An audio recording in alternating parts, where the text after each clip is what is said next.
Marito kayo na si Ami dito. Nagkuhan niya ni sa akala ko hindi na itutuloy, pinatras ko tuloy yung ano, yung loan. Sabi mo, i-stop Yun na ang raw. sabi niya, eh, hindi ko na lang nauuwi ay.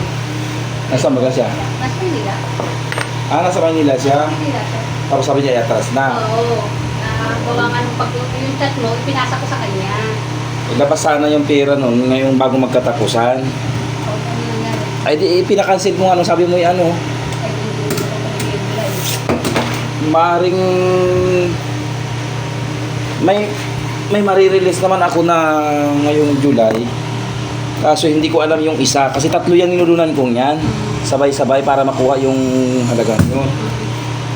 Ang problema, yung isa ay inaantay ko pa yung sagot kung ano yung kuha na at kung ano sabi niya ipinakancel ko na daw ay Oo. Yun ang pagka-chat ko sa akin, pinasa ko na sa kanya kinabukasan. Yung chat mo. Sabi niya, sabihin ko daw ang chat na, umuwi naman. Sabi niya, kung hindi kami pagkakasundo, hindi direct, okay kami yun, sabi niya. eh, sabi ko yan kung mag-asawa yan wala mang problema sa akin at pinapagpili naman kakuha rin mga lupa din ay yun ang abiling ko't malapit-lapit hindi pa siya tuwa.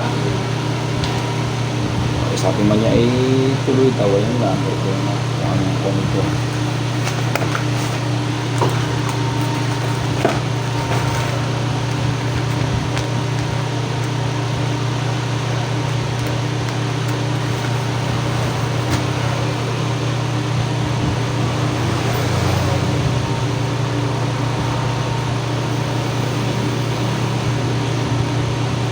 $20,000 yung sabi niya kanina. Nakulog yung anak bukas kayo, bukas ulit.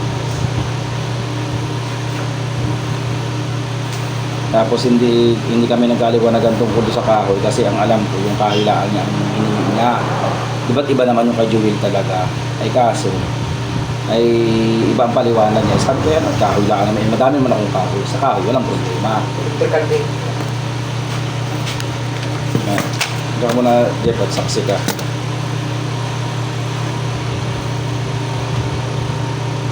Pauna sa lupa.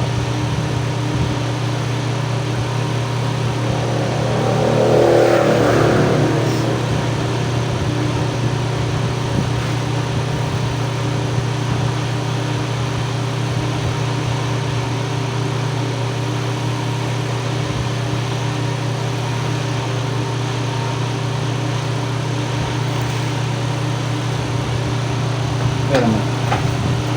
Ka-video ka ha. Para i-record ko yan.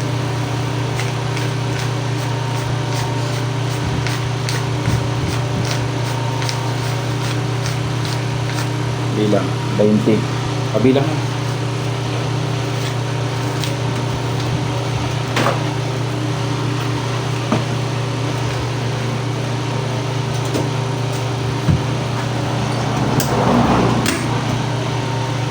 Okay. Okay, thank you. Thank you. Oo. Ang Electrical tape. electrical tape. Ay, hindi siya electrical. Hindi siya ano. Hindi pwede yan. Ano mo?